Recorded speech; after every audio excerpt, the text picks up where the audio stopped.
Hey, this is Deepak here from digitaldeepak.com and welcome to lesson 2 of your SEO mastery course. In this lesson, we are going to learn a little bit about SEO versus SEM and which is better. So there is no one thing like SEO is better or SEM is better. There are some pros and cons to both the areas.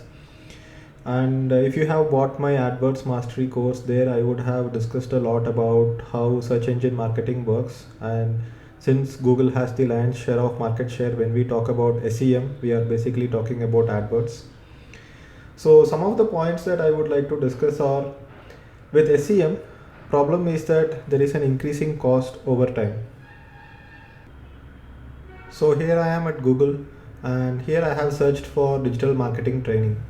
You can see that a lot of companies are advertising for their digital marketing training programs. You can see Digital Vidya, DSIM, Digital Academy, Digital Course Pro, and then you have some local results as well. And then you can see a lot of organic search results below this, right? So what happens is that as a general rule, the advantage of SEO is that the SEO clicks are free, and SEM, the ads that you are giving via AdWords are going to cost a lot, and the cost will keep increasing over time.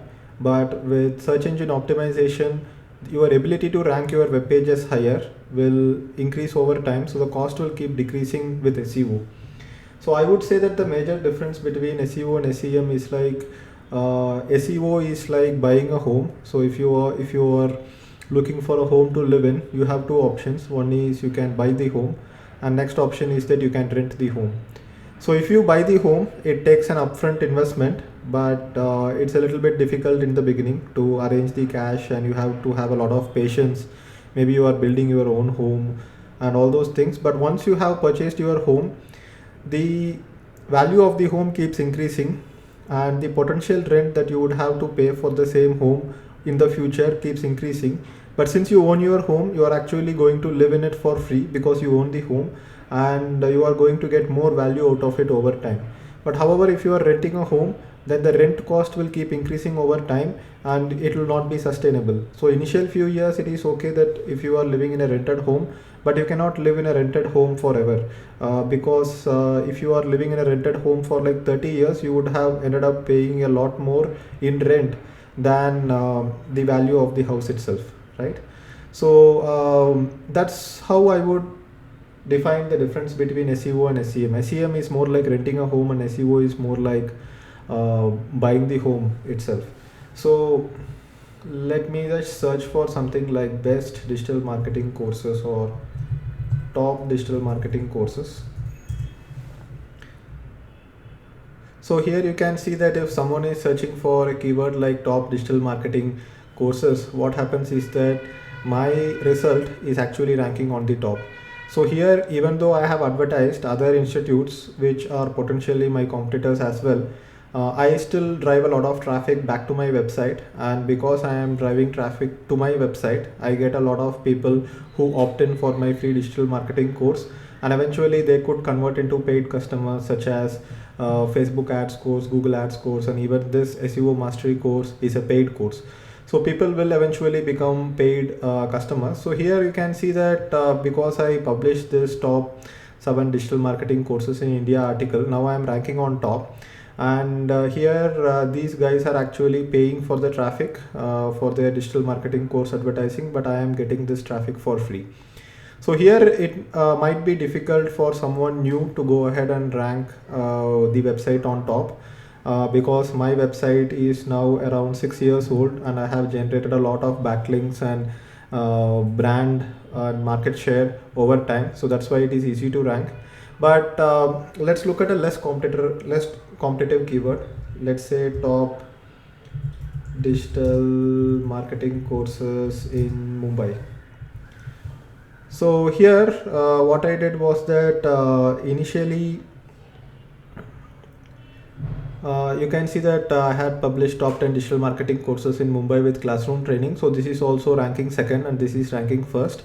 So initially what happened was that this particular article was not ranking very high because the competition for this article is very high. So in 2015 I published an article just for Mumbai, and since the competition for Mumbai is a little bit less than something like top 7 digital marketing courses in India, I was able to rank this high. So this article, I took around 2 hours to write this article, and let's say the time value of my time, the value of my time in monetary terms, let's say it costed me 2000 rupees or 3000 rupees to write this article, because I spent 2 to 3 hours writing this article, right? If I had hired a writer to go ahead and write this article also, I would have paid the writer around 2 to 3000 rupees. So here I am paying an upfront cost to get this article written and published, and as soon as I publish that article, I am not going to get any leads out of it, right? See, if I go ahead and advertise on search engines directly, then obviously I am going to advertise to get more leads from the search engines. But imagine how many leads I could generate with this particular article.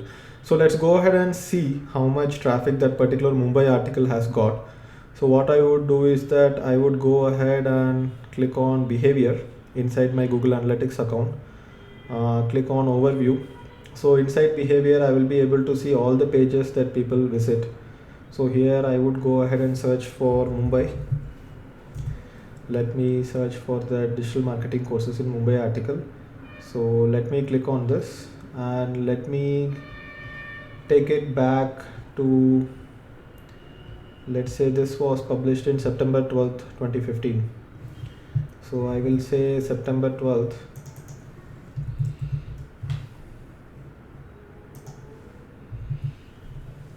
and apply.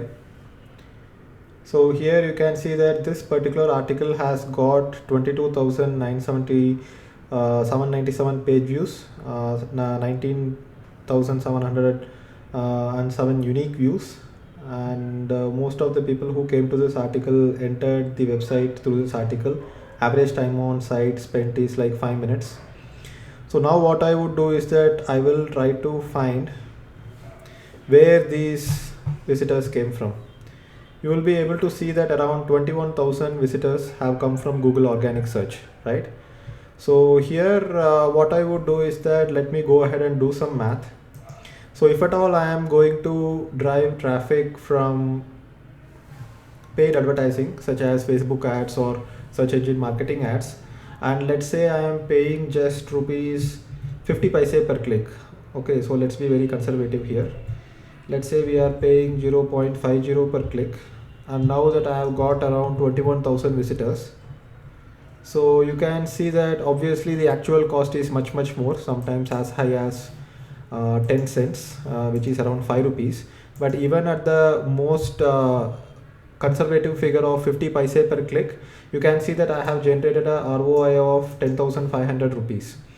And let's say if it is 2 rupees per click I am paying, you can see that this particular search traffic is worth 42,000 rupees for me. And you can see that what I have invested in the creation of the article itself is around 2,000 to 3,000 rupees, either if I write it myself in my time value, or if I give it to a writer and get it written, right? So here that's how we get ROI from search. And as soon as I published, I did not get any search traffic.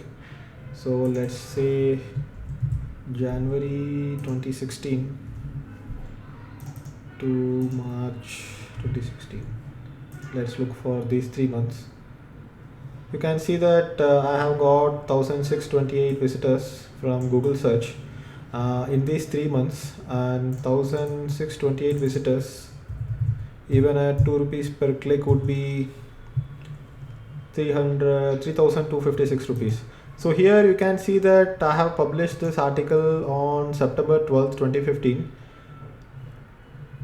and until March of 2016, which is like nearly 6 months later, I've just around got back the investment of what I made in this article in terms of monetary value. So if the investment in the article is around 2,000 to 3,000 rupees, and if we consider 2 rupees per click, we have just got back the investment. But once we have got back the investment in terms of traffic, what we can see that we have after that, whatever traffic we get is for free and it is profitable. And again, we should talk only in terms of leads, not in terms of just cost per click or cost per visitor. So let's say I am paying 10 cents a click, which is 6 rupees per click in Facebook ads, and I'm getting a conversion ratio of 50% on my landing page, which is learndigitalmarketing.com. So ultimately my goal is to generate more leads, right? So if I am generating more leads, so here I am generating leads, and I am also generating leads on my blog with the exit pop-up and the recent opt-in chat which I have installed. So here again, the ultimate goal is to convert blog visitors into email subscribers, so that I can eventually sell courses and sell premium courses and actually make a revenue out of my efforts, right? So landing page conversion is 50%, which means that if my lead click cost in Facebook is 6 rupees, each lead will cost 12 rupees if I am driving traffic from Facebook, and each lead will cost around 20 to 30 rupees if I am driving traffic from Google AdWords search engine marketing. But now with the total traffic I have got from Google search directly to my blog is 21,000 visitors, and around 10% of the visitors convert into email subscribers, so that would be 0.10. So if we look at this, you can see that I have generated 2100 leads from this particular article, and 2100 leads at the cost of 12 rupees per lead from Facebook ads, or at a cost of 20 rupees per lead from Google, let's say average of 15 rupees. So here you can see that in terms of lead generation, I've still generated 31,500 rupees return on investment from an investment of as low as 2,000 or 3,000 rupees. But this happens over time. So as I said before, SEO is more like buying a home, and SEM is more like renting a home. Initially renting will be cheaper, but in the long run, content is what rules, and here we are going to get much more ROI. So actually buying is much more cheaper, right? So following a similar method, what I have done is that I have gone ahead and published articles like top digital marketing courses in Gurgaon, Ahmedabad, and Chennai, and all such cities to get the maximum possible search traffic that I could possibly get. So what I will, so here you can see if someone is searching for top digital marketing courses in Ahmedabad, I am still ranking on this page apart from the top 7 digital marketing courses and training programs in India. So here if people click on it, it is actually not a post, but it is actually a page inside my blog. So here you can see that I have actually listed out my competitors, but I am getting traffic to my website, and I can convert 10% of this traffic to email subscribers via exit pop-up and via this opt-in chat which appears here. So that is the difference between SEO and SEM, and in the further lessons we will also be discussing about how to create long tail keywords such as this and try to find keyword opportunities. There are a lot of tools for that as well. So I will see you in the next lesson, and thank you for watching this video.